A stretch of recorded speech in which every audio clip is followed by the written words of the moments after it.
The Bahamas records another COVID-19 death. Hello, I'm Julian Reid, and we're with you live. Well, health officials have confirmed to us that a man has died of COVID-19, pushing the total number of deaths from the illness here in the Bahamas to 10.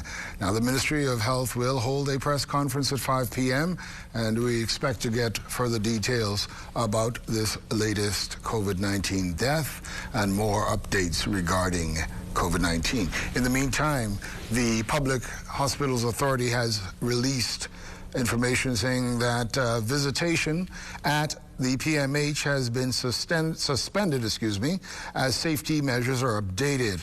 I will read the press release for you.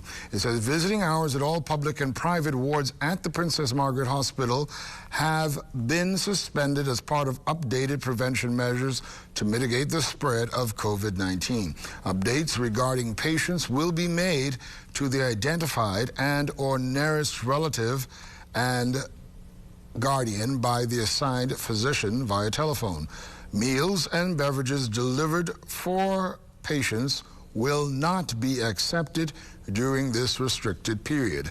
If a patient requires a personal item, the hospital will contact the identified and or nearest relative regarding the request. In this case, the delivery must be prearranged with ward management.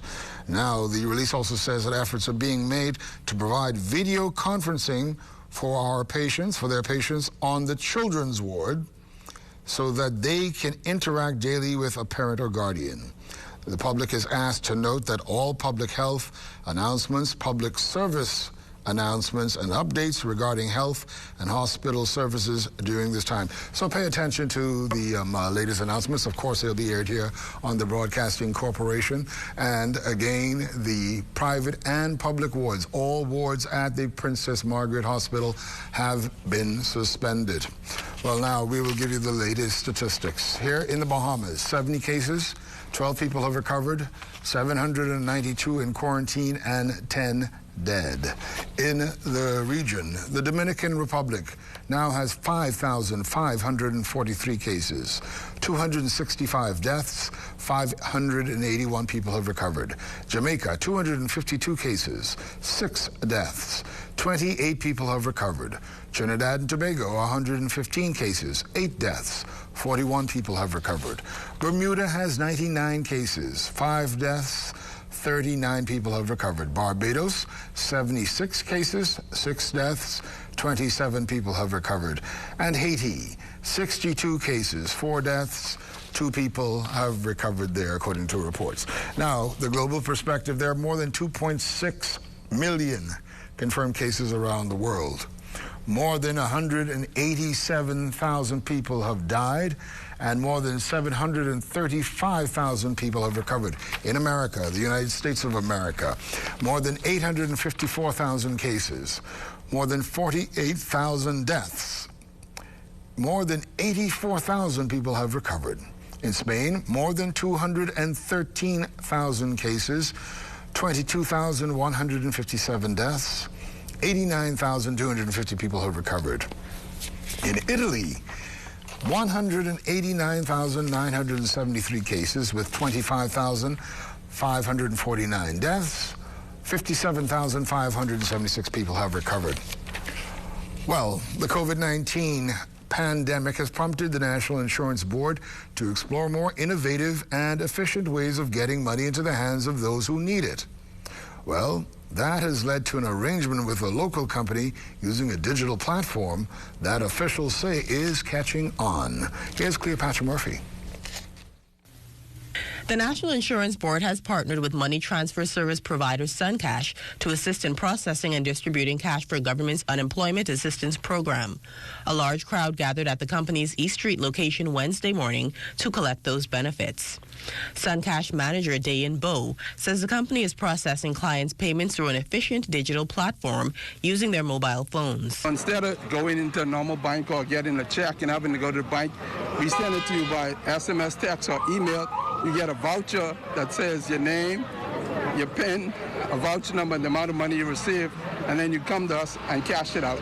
All loaded on the app and use the app in one of our merchant stores, i.e. Super Value. You go in there and buy your groceries off your phone without having to come and deal with the people or having to go to the bank. Director of the National Insurance Board, Nicola Virgil-Roll, says because the agency projected it would have to service some 17,000 clients during this COVID-19 pandemic, the usual check distribution was not practical, so they partnered with SunCash.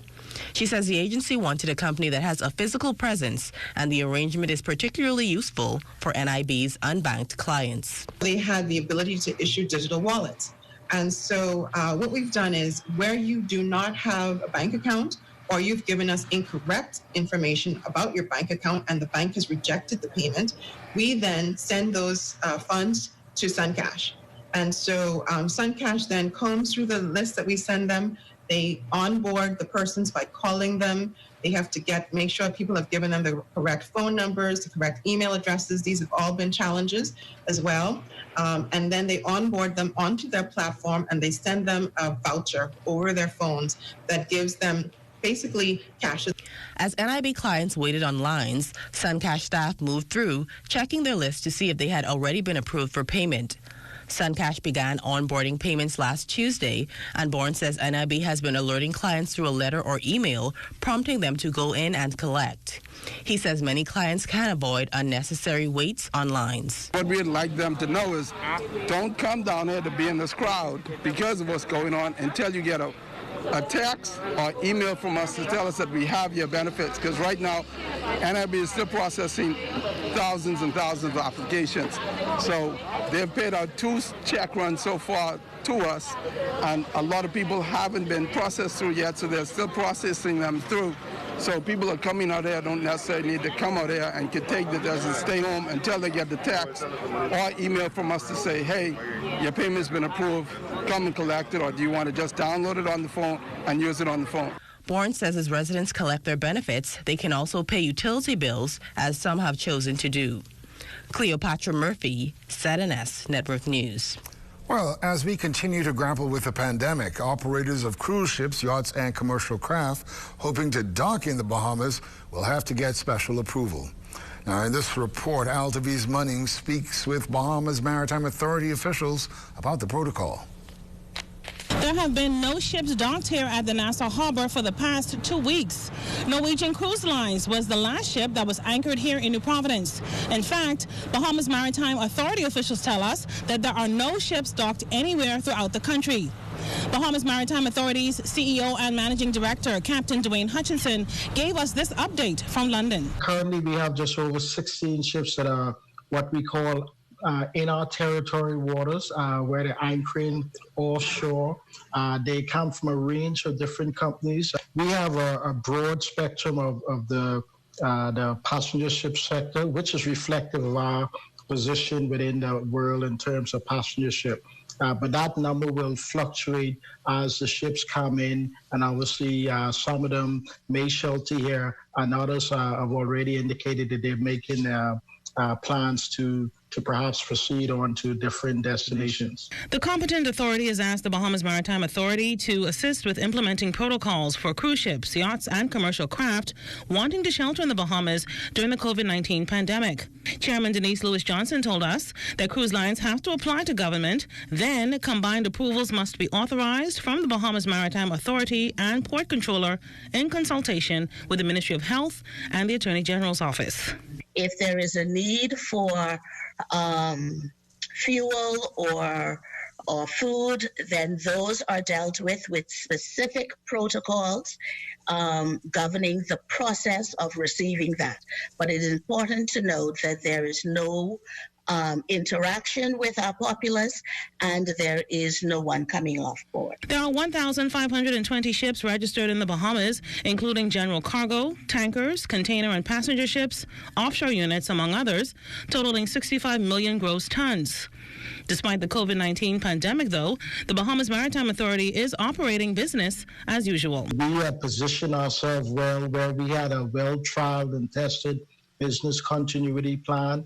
Of course, you know, London has always had some challenges from a security perspective, and obviously globally there's been reasons for us to implement plans to prepare us for such cases. So immediately we saw from the Asians started moving westward, we were able to implement those plans, put in place all the systems that we had tried and tested, and all our staff were up and running. So for all intents and purposes, all the customers we deal with feel as if it's just business as normal. But we call it now the new normal. Altavis Munnings, ZNS Network News.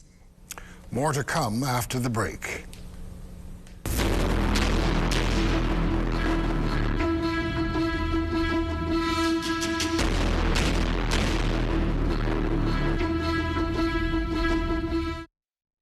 The Ministry of Health is working to ensure the safety of the Bahamian people. Help us minimize the risk that coronavirus poses to citizens, residents, and visitors by following these 5 easy steps. Step 1. Wet your hands with clean water, apply soap and lather for 20 seconds by rubbing them together. Include the top of your hands between your fingers and under your fingernails. Rinse your hands under clean water, then dry them with a paper towel or air dry them. Remember to wash your hands before and after eating, preparing a meal, changing a diaper, or caring for the sick, and always after using the bathroom, touching money, shaking hands, or taking out the trash.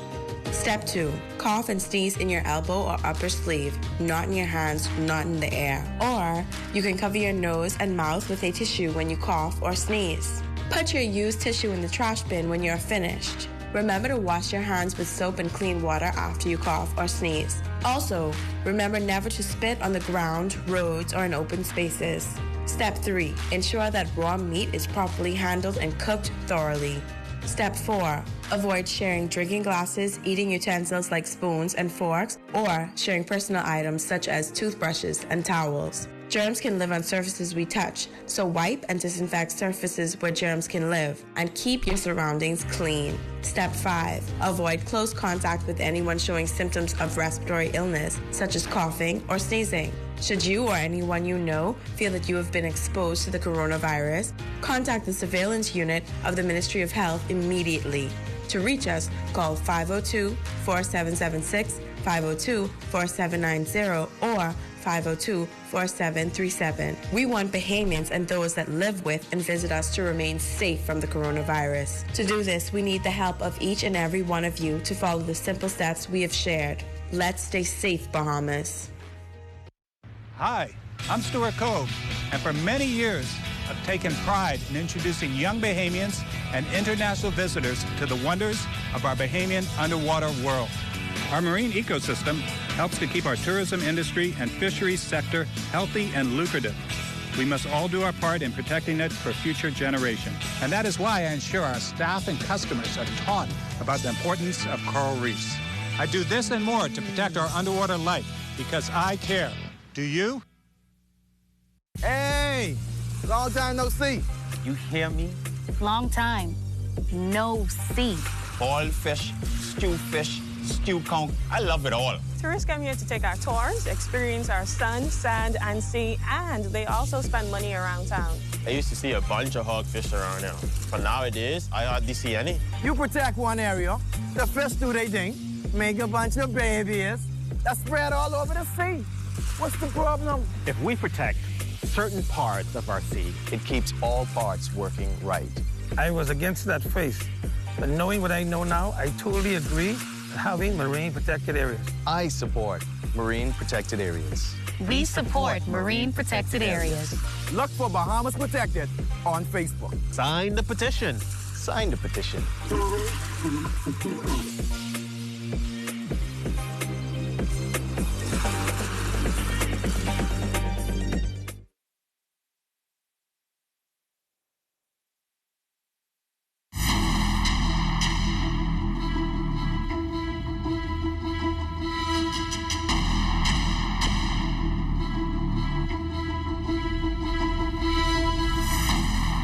Domestic violence continues to be a concern during these COVID-19 times, particularly during lockdown times. To talk a little bit more about findings during this period is Dr. Sandra Dean Patterson, who heads the Bahamas Crisis Center. Good afternoon, Dr. Patterson. Good afternoon, Julian. I heard someone say on international TV that isolation breeds the ground for abuse. Would you agree with that? Oh, definitely. But before I get into that, let me just first congratulate you for doing this program, because I think it's so important for persons to have the local picture and to know what's happening and to know what you can do if you're in situations of problems. So thank you so much for bringing this information to us. And we thank you for speaking to us. Now, I think we've had some conversations, and you told me you have a busy time going on right now. Oh, very busy, very busy. I'm working from home, but I'm still doing, the crisis center isn't able to do the face-to-face work, but we are working on the telephone. We're working with WhatsApp, and so people can communicate and can still access us, and we can still respond to crises. Because you're right, internationally other countries have had this experience of increased domestic violence during this pandemic. We just have to look at the reports from China in February, when they had they reported having a 300% increase in calls to the police for domestic violence issues. And other countries have reported the same thing. So it's not a surprise to know that domestic violence calls and cries for help are likely to increase during this period. Because isolation plays right into the hands of the perpetrators. That's what they want, to isolate the victims from help or from contact, with family members, friends, or whatever. Now, are you getting increased calls at the crisis center during the period that let's say the past month, when we've been under sort of more restrictions? Yeah, we have seen increases, and so we have to be available to help people. And in fact, what we have done is we have put in place a text line and a WhatsApp line, which we didn't have before, and so that persons have been calling and texting and getting help. How can you get someone out of a situation when we're in this much more serious time and much more challenging time? I think the key for people to know is there is never an excuse for violence. There's never an excuse for abuse. And so if that is happening to you and you're frightened for yourself or your children, reach out to the police. The police have been fantastic in helping us with situations like this. And so it's important for people to know that they have options, that there are things that they can do. And so when we talk to people, we talk about safety plans, about things that they can do to make sure that they and their children are safe and are protected. And I just want to give you those numbers, if I can, please, so that you can really publicize them. Because people need to know that there are lifelines out there that can help them get through this very challenging times. So our hotline number is 328-0922. Our text and WhatsApp line is 565-9633. And then social services have two lines, a child abuse hotline and then another hotline, which are 322-2763 or 422-2763. Well, let me ask you this. How likely is it for someone who has never been abused before to become the victim of abuse during a period like this? Well, I think what we have to recognize is fear, anxiety. If you get very fearful about your circumstance, you are very stressed, you may have lost your job, you don't know if you're going to have enough money, so you become increasingly anxious. An uncontrolled anxiety can often result in rage, anger, whether it's psychological or physical. And so it's important to be aware that this can happen and to recognize the triggers in your relationships that had previously seemed to elicit, rouse or violence. So it's important for us to the other thing about domestic violence is that it's cyclical. That is, you have a tension-building phase, which can go from a couple of hours to days, and then you may have an explosion, and that explosion can be psychological violence or physical violence. And then, of course, you have the honeymoon when persons say they're sorry and they want it not to have happened. But it's at that time when you see the tension is building between you and your partner, and you're walking on eggshells to avoid them reacting or whatever. It's that time to find a period during that to talk to them about what's happening, not in a blaming way, not as you always rowing or you always this. It's like, we are under stress. We don't know, our finances are limited. We don't know what the future is. It's not looking grim. So we're both feeling this. So let's decide how we're going to handle it when, you're feeling overwhelmed or I'm feeling overwhelmed. Absolutely. Because the children, and that's the important thing. And that's where I was going to go. How vulnerable are children in situations like this? Children are so vulnerable because their safety, their emotional health, their confidence in their environment is coming from you. So if you as parents are shouting and screaming and carrying on at each other, the children are getting anxious and children are getting worried. Dr. Sandra Dean Patterson, thank you so much and be safe during this time. Thank you. You too. Okay. Bye. Good. We'll have more for you in a minute.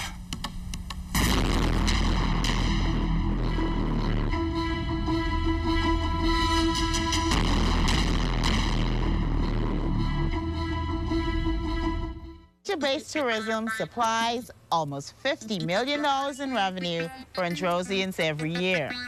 These priceless resources will continue to provide renewable benefits for thousands of people for years to come, as long as we take long-term action to preserve what's rightfully ours. The natural environment has played a vital role in our culture and economy for generations. Let's take care of nature, and nature will take care of us.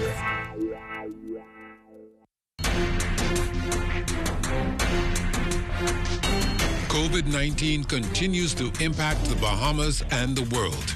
The Ministry of Health has confirmed 5 cases of COVID-19 in the Bahamas. ZNS Network is here to keep you informed on this growing pandemic. We are in a race against time.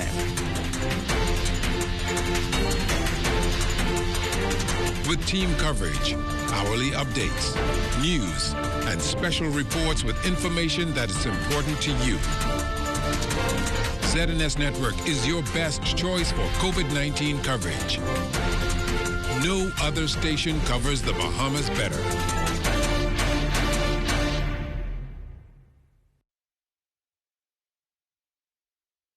Hi, I'm Dr. Salima Hauber, and with my husband Tim, we run Field to Fork Community Farm.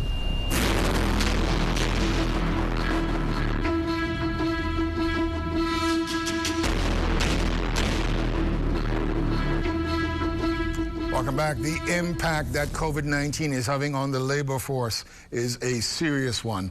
We now joined by the Director of Labor, John Pinder. Good afternoon, Mr. Pinder. Good afternoon. It's a pleasure to be here. Good afternoon to your listening audience. Great. Now, you are quoted as saying that we could experience 30% joblessness from COVID-19's impact. Just so that we have a little understanding of that, what was the joblessness rate just a few weeks ago before COVID-19 started? And if you know now, what is it? Just to put the whole thing in perspective.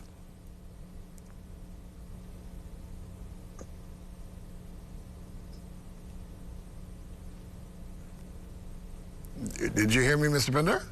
Okay, Julian. Okay. So we were talking about joblessness. We're also referring to unemployment rate.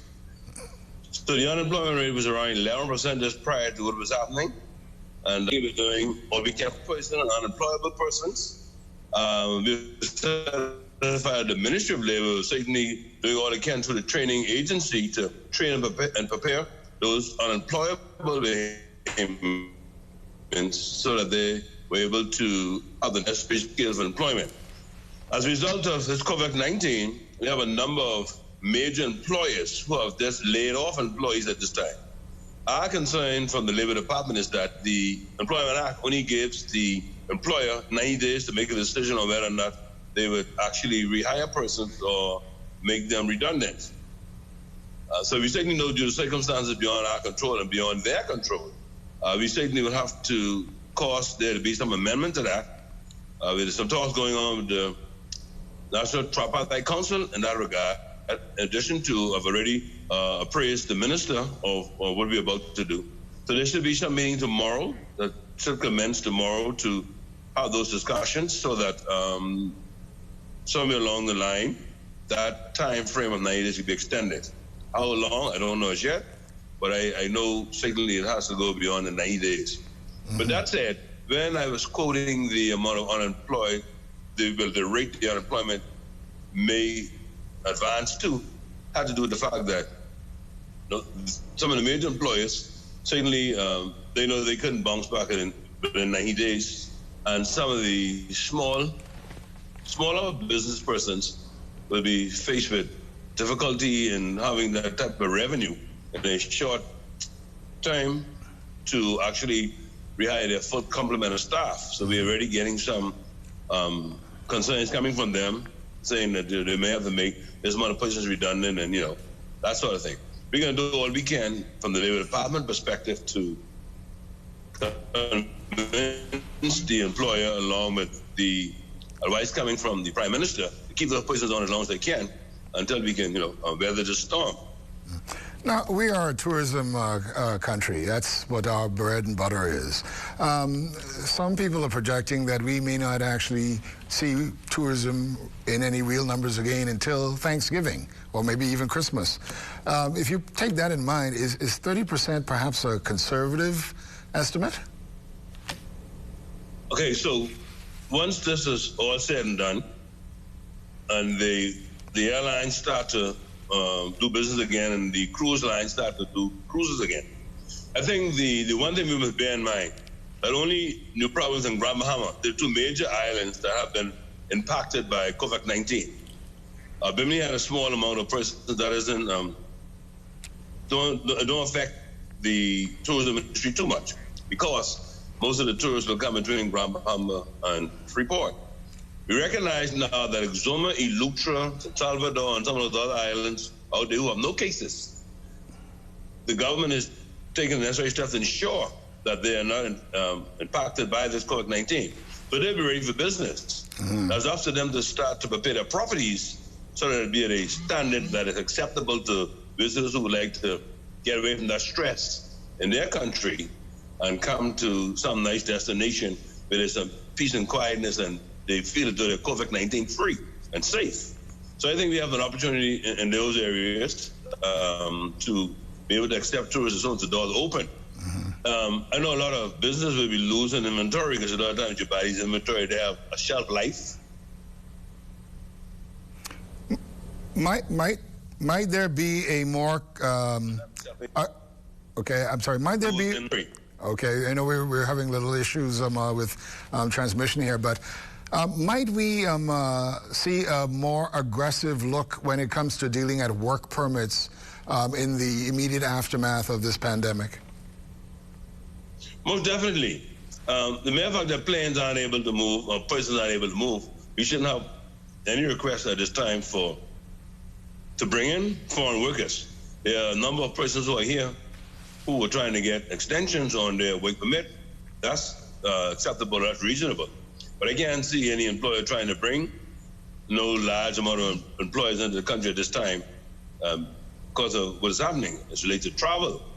But I know there are a couple of major projects on some of those family islands. Unfortunately for us, one of those family islands doesn't have any threat of the COVID-19. They may need some chief engineer or some chief quantities where they normally like to have those type of persons that they'll bring in to manage their project or some project manager. That's only 2 or 3 persons. But as it relates to the labor force, I believe we certainly have to revisit any large amount of labor force coming in at this time. Now, obviously, we're going to have to look at, though, you mentioned the National Training Agency at the beginning, and I know that's, you don't have direct control over that, but do you think that they might have to look, and as a nation, we have to look at more sort of internet-related jobs? You think this is going to catapult us into that direction? Most definitely. As a matter of fact, I made mention of this a couple of times already, that coming out of the meeting in Ecuador in December, that was an OAS meeting, and they were already starting to emphasize the importance of countries being prepared to look at the digital jobs that are available and that will become available.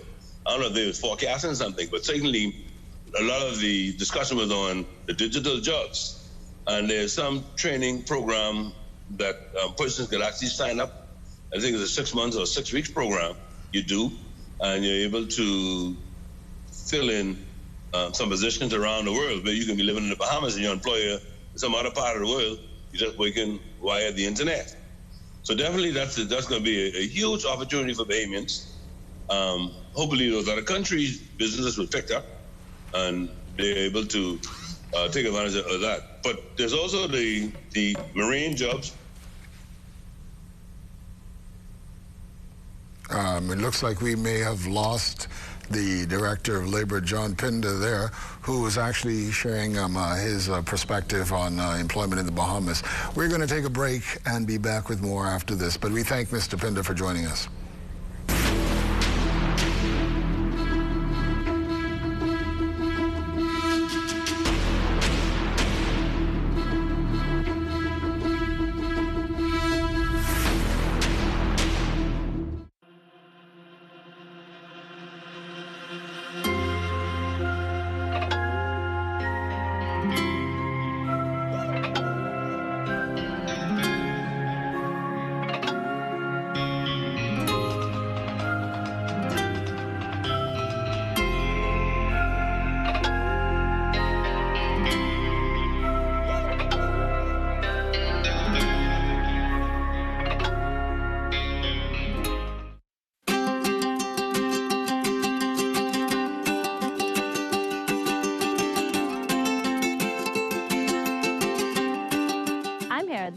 Lighthouse in San Salvador to let you know that marine protected areas make dollars and cents. A well-designed and managed network of protected areas can generate income for nearby communities. From MPA managers to lodges to eco-tours, there is money to be made.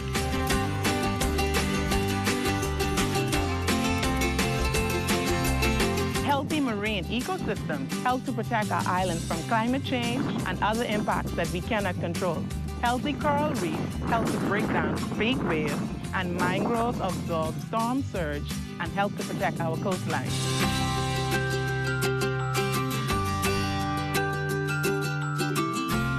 Older and larger fish tend to carry more and healthier eggs than younger fish. Fish replenishment areas will allow fish to grow bigger and ensure that we have more fish now and in the future. In a replenishment area, fish are free to grow and reproduce. As their populations increase, more fish will spill over into other areas where fishermen can increase their catch and their income.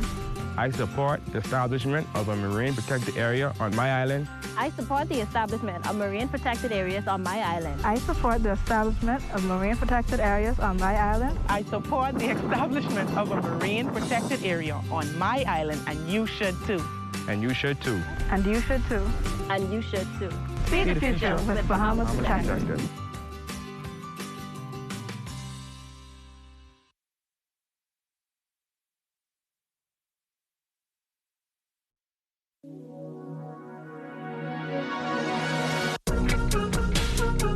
Let's stay COVID-free.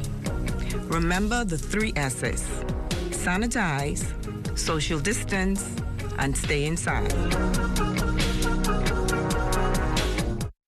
This public service announcement is brought to you by the Communications section of the Ministry of Education in conjunction with the Broadcasting Corporation of the Bahamas. School is closed, but we are not on vacation. Remember to stay at home to avoid the spread of COVID-19. Social distancing is very important. Remember, it's safer and smarter. This public service announcement was brought to you by the Communications section of the Ministry of Education in conjunction with the Broadcasting Corporation of the Bahamas.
Welcome back. As we told you before, the the National Family Island Regatta should have been going on now, but it isn't. But it has a broad-reaching impact. And right now, we're going to go to the phone and speak with Chester Fox, who's the Commodore of the Long Island Regatta. Mr. Fox, good afternoon. Yes, good afternoon, Julian. Good afternoon, Bahamas. Tell me about your feelings that the National Family Island Regatta is gone for this year. Well, it comes as a big disappointment to all of us, especially the sailing community. Long Island, no exception. But as we all know right now, the safety of our country is more important than any regatta. But it does come as a big blow to us because most of the sailors, that is one event on the calendar that we all be looking forward to. And not only for the good fun and sailing, but it also is a major boost to the local economy of Exuma. So I know those people are really feeling the impact of this as well. Additionally, Long Islanders do quite well when they're there, don't they? Yes, well, not to brag per se, but I think Long Islanders and sailing, they do pretty well wherever they go, but normally they always represent well in Exuma for sure. Exactly. Now, tell me about Long Island and what's going on there during this pandemic time. Well, we are just here trying to make the most of a bad situation. Whenever we are allowed to, us people who fish, whenever we are allowed to get some gas and go out and do a little fishing. The people still tending to their farms, and I hear some guys talking about getting into more farming. But, for the most part, Long Islanders, we are taking it serious, and for the most part, whatever the Prime Minister says we should do, that is what we are doing until we get further notice. Long Island is closed to outsiders right now? You're not seeing any yachts or any other kind of entrance from anyone from the outside, are you? No. Who is here are staying here. We had a few boaters that were here before this pandemic actually started, so some of them are still around, but as for anybody visiting, like I said, right now, to this point, who is all Long Island is just staying here, and there's nobody coming in. From just myself, for example, I haven't seen my wife now since the 5th of March. My wife is an island administrator in Bimini, so she's stuck in Bimini. I'm stuck in Long Island. But like I said earlier, us Long Islanders are taking this thing serious because until we take this serious for what it's worth, we ain't gonna get no better. So that is why we are adhering to all the rules and doing what we need to do to try to see if we can help the cause and get this pandemic over with as soon as possible. Now, I don't know if you've seen some of the pictures and video from Nassau, how we've not been doing too well at social distancing. Now, granted, in Long Island you got a lot more space, but how are you adjusting to the social distancing? Man, I'm just the average person. It's in some aspects it's a bit difficult, but then if it's for the safety of our country and myself and my family, I just will do what it takes. And like I said, the Prime Minister, he can't be real clear as to what he feels like we need to do in order to make the situation better. So I'm just listening to what he say. Sometimes it's difficult, but you just got to do what you need to do in order to get this over with. Absolutely. Now, the Long Island Regatta was scheduled for when?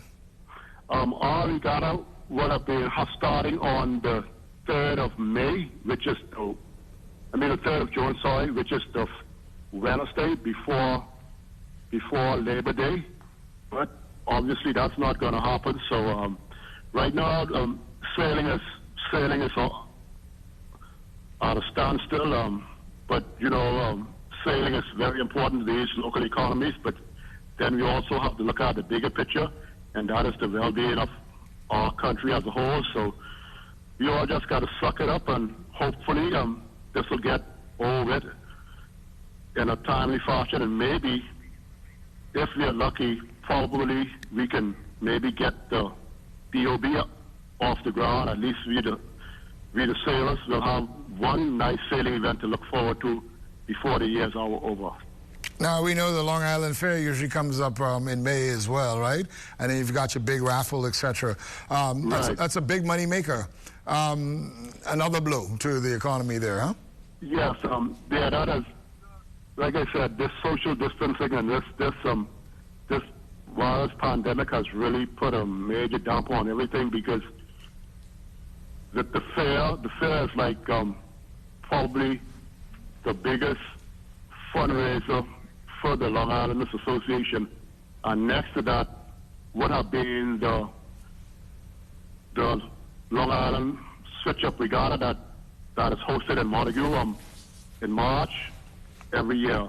So those two events are our two biggest events that contribute to water regatta. So, and then we have the biggest event on Long Island is our Easter Monday fundraiser. So all those events are canceled because of this pandemic. So, you know, even if we had to say it was so that we got the all clear before June, it's impossible for us to even think about pulling off regattas. Impossible. Yeah. Well, Chester Fox, the thing is we've got to get through this alive and well. And thank you for joining us, and we wish you and everyone in Long Island all the best. Yes, thank you for having me. And like I said, at this time, the well-being of our country is paramount, so I hope that everybody will do what they're supposed to be doing so we could make sure keep our country safe and look for better things to come in the future. Thanks a lot. Yeah. We have more for you after this. Stay with us.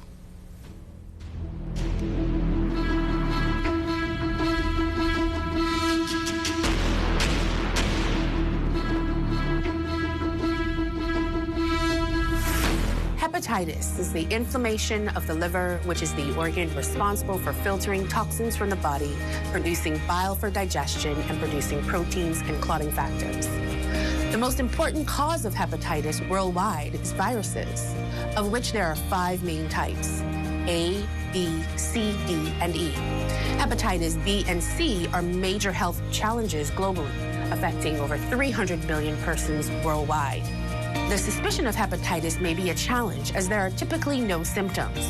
However, if infected, non-specific symptoms may include decreased appetite, nausea, vague abdominal discomfort, jaundice or yellow eyes, and abnormal liver function tests. If not treated, hepatitis of any type can lead to cirrhosis and liver cancer, which leads to over 1 million deaths worldwide. If you suspect you may have been exposed to the virus that causes hepatitis, talk to your doctor today and get tested. This public service announcement is brought to you by the Public Hospitals Authority in conjunction with the Medical Association of the Bahamas and the Broadcasting Corporation of the Bahamas.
Just before the break, we spoke with the Commodore of the Long Island Regatta.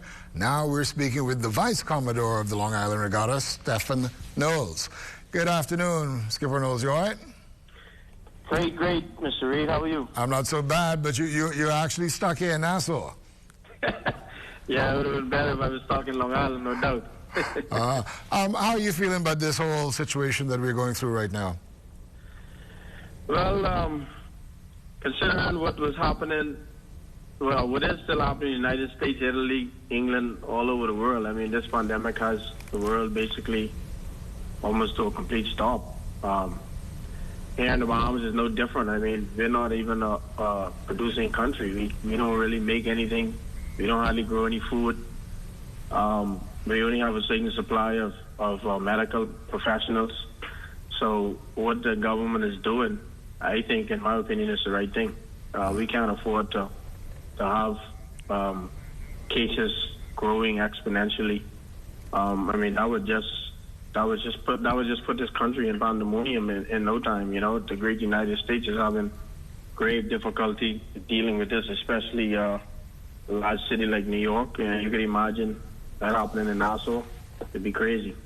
Well, as they say, calm heads have to prevail during these circumstances. I understand that you're an engineer by profession. How is that affecting your industry, COVID-19? Well, I'm an engineer by profession, but the majority of my business is mainly construction. On the engineering side of it, it's not so difficult to do work because a lot of it is electronic. You could do it on a computer at home. But in terms of the construction side of it, we basically stopped for about a month. All of my work right now is on Andros, on the family island. We were able to start back on Monday, but more than half of my crew left the island before the lockdown. So right now it's only the few guys that I had left over there that is working. So I'm working with a limited crew, but thankfully they have work that could keep them busy. And I have the materials there that they need to do the job. I can't be there, but my brother's there. He has everything under control. And they're moving along, so I'm happy that the Prime Minister allowed them to get back to work. Hopefully the islands stay COVID-free, with the exception of Bimini and I guess Cat Key. And some economics could start to pick up on these islands because, you know, just like Nassau, the majority of these islands still are pretty much heavily dependent on tourism. I mean, Andros, there's quite a bit of fishermen down there. You know, Long Island, fishermen, somewhat, Spanish Wells, but an island like Exuma, they're pretty much dependent on tourism. Nabucco is already suffering from the hurricane. Grand Bahama, the same situation. So this is going to be a huge economic blow for all sectors of society. But it all comes back to, you know, basic training and upbringing as a kid. My mother always spoke about hard times, and she always told me, in particular, you don't know anything about hard times. They grew up in the 40s and 50s when things were rough. They had to ration eggs and flour and milk. And she always said, when you work, you save your money and always prepare for a rainy day. Mm-hmm. This is a rainy day now, on rainy days. Absolutely. You know, nobody knows how long this is going to last and how bad it's going to get. Well, there you go. I was just going to say, how long do you think, even though some places are opening up a bit for limited periods of time, how long do you think we can go before we open up? The thing that worries me, Julian, is the finances. You know, the government has already stretched itself thin with borrowing. I mean, since this new administration came in, I think they've probably already borrowed upwards to $2 billion. You know, since with the hurricane, it didn't make things any better, and that's the worst hurricane that we had in recent history, probably in 100 years. So the government is really stretched very thin. National Insurance, as we know, has been paying out millions and millions and millions of dollars. I don't know how well their finances are. I mean, I sat down here on April 1st, and I did my national insurance right away to pay it. I already paid my VAT, because thankfully my business, I still could afford. I have enough cash flow to do what I have to do and to keep things running. But unfortunately, a lot of companies might have missed that VAT deadline just day before yesterday. That's millions of dollars that the government probably didn't collect it. March was a big month for licensing. for the government. A lot of companies probably didn't even register their vehicles. All of the large businesses that have 6, 8, 10, 2 dozen, 3 dozen vehicles. Yeah. So a lot's going to have to be done. It's going to be very difficult for them to control this whole situation financially. That's the part that really worries me. Absolutely. And then a lot of the poor people that live paycheck to paycheck. You know, that's another thing. If you don't have any money, true, you're ready. Your landlord.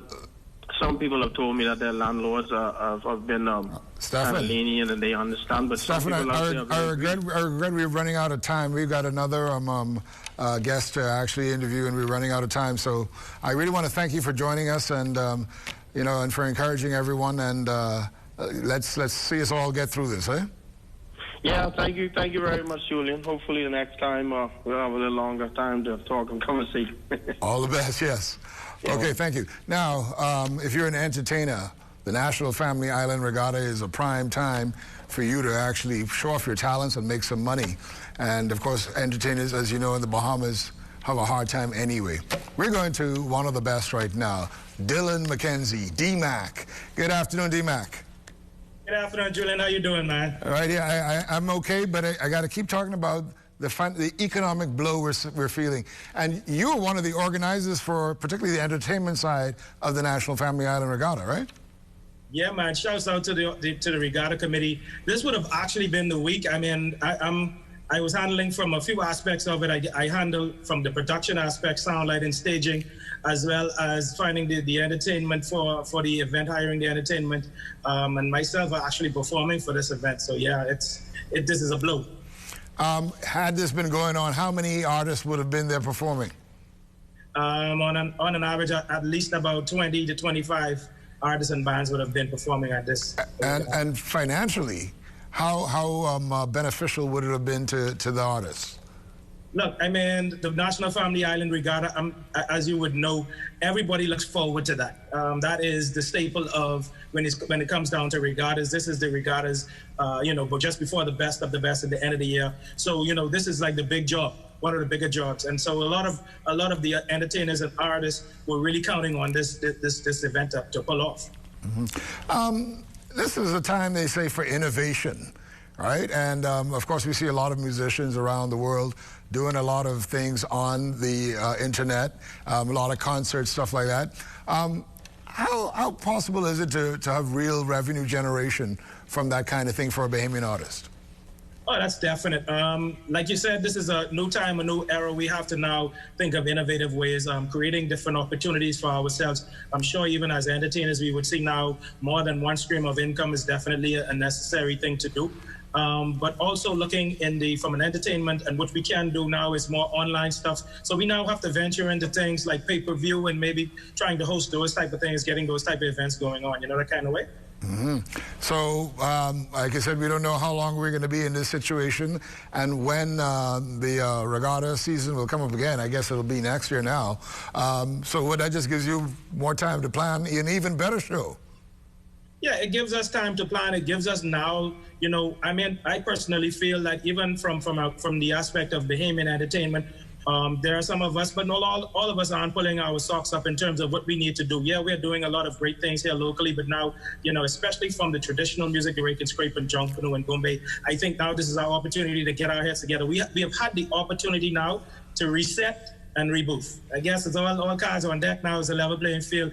Get out there and start pushing more music, and now find ways through multimedia, through the internet, and through these other platforms to get our music exposed on the international level. There are a lot of persons in the industry that are sitting back right now, don't care if there's a disaster that comes, that are still actually generating or collecting revenue based on royalties and all of these type of things. So we need to now make sure, cross our T's and dot our I's in terms of industry standard and what we are supposed to do as entertainers, and how the world reacts, how the world operates in terms of what they do. And finally, before we let you go, has the lockdown inspired you to write any new music?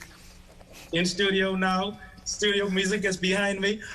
Look, it's just tons of stuff. That's why I say we get a new opportunity. This is the reboot, and now this is the time to really Man, what better time? One of those things you say you want to do, all those ideas, those song ideas. Now this is the opportunity. This is the perfect time for them to come out. I mean, we can have but a gazillion COVID songs. So, but you know, it's an opportunity for us to really hone in on our craft and get down to the brass tacks and really get this music pumping and get some great, even greater records, greater music out there. Absolutely. Looking forward to hearing your new music when it does come out. Dylan McKenzie, D-Mac, the one and only. Thanks for joining us. No problem. Thank you for having me, Julian. Okay. Just want to remind you all before we go that there is a Ministry of Health press conference coming up at 5 o'clock. There's going to be some updates regarding the latest developments on COVID-19, including the death of a man. More details will come from that. The death toll now at 10 as a result of COVID-19. We thank you for tuning in, and we'll see you again tomorrow.